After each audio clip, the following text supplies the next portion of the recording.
Tiga laki-laki kembar identik yang dipisahkan dan diadopsi oleh keluarga berbeda sejak lahir, baru mengetahui keberadaan satu sama lain setelah dua dari tiga bersaudara tersebut bertemu di pesta asrama saat kuliah di perguruan tinggi yang sama.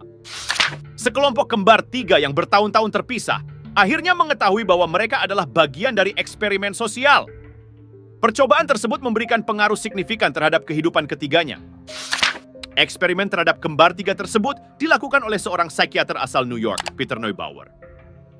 Ia berkeinginan meneliti tentang bagaimana jika anak kembar dibiarkan hidup terpisah satu sama lain. Masing-masing orang tua angkat tidak pernah diberitahu bahwa bayi yang mereka adopsi adalah kembar tiga. Neubauer justru mengatakan ketiganya telah kehilangan ibu yang meninggal saat melahirkan. Kembar tiga tersebut dipantau secara saksama pertumbuhannya. Setiap setahun sekali, ketiganya diberikan jadwal terpisah untuk melakukan tes intelijensi, sikap, dan sifat. Tumbuh kembang mereka, seperti ketika belajar berbicara dan mengendarai sepeda, dicatat dengan baik dalam bentuk rekaman audio, video, serta catatan ilmiah. Dilansir dari laman Metro, saudara kembar tiga, yaitu Robert Sharfran, Eddie Gallen, dan David Kellman, menyadari keterikatan darah di antara ketiganya saat menempuh pendidikan tinggi di Amerika Serikat. Hal tersebut bermula ketika Robert bertemu teman sekamarnya, Michael Domitz, di New York.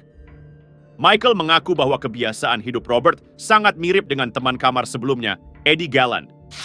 Setelah bertatap muka langsung, Robert dan Eddie langsung menyadari bahwa mereka adalah kembar. Keduanya pun berusaha menelusuri jejak masa lalunya melalui kantor kependudukan Amerika Serikat. Setelah berbulan-bulan penelusuran, keduanya menemukan fakta mereka diadopsi oleh dua orang tua berbeda di hari kelahirannya pada 12 Juli 1961 di Long Island, New York.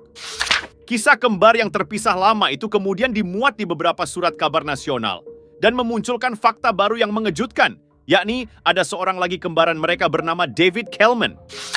David menghubungi Robert dan Eddie karena menyadari dirinya memiliki banyak kesamaan dengan dua saudara kembarnya itu.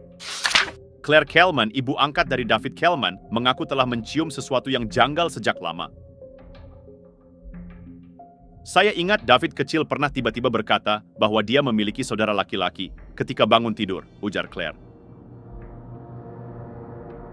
Dia juga sering berkata dia memiliki teman imajinasi yang memiliki wajah serupa, hingga sempat membuat saya berpikir ia diganggu oleh makhluk halus, lanjutnya. Saat ketiganya bertemu untuk pertama kali, masing-masing keluarga merasa khawatir akan status hukum mereka. Namun ketiganya kemudian memilih tetap mempertahankan orang tua angkatnya masing-masing, meskipun memilih untuk tidak lagi tinggal bersama. Ketiganya kemudian melanjutkan pendidikan tinggi di tempat yang sama dan tinggal dalam satu atap. Mereka juga sempat membuka restoran di kawasan Queens, New York dengan nama Triplets. Meskipun mengaku bahagia ketika kembali bersatu, ketiganya justru tidak bisa menghindari berbagai konflik psikologis yang mendera. Bahkan, Eddie sampai bunuh diri di usia 33 tahun karena depresi yang tidak beralasan. Hingga pada akhirnya Robert dan David menemukan fakta bahwa kemungkinan besar Eddie mewarisi masalah gangguan mental dari ibu kandungnya. Kini keduanya hidup di New York, bertahan menghadapi masalah psikologi yang kerap menghampiri seperti halusinasi dan kecemasan tanpa sebab. Keduanya menolak disebut sebagai partisipan eksperimen sosial, melainkan menganggapnya sebagai korban.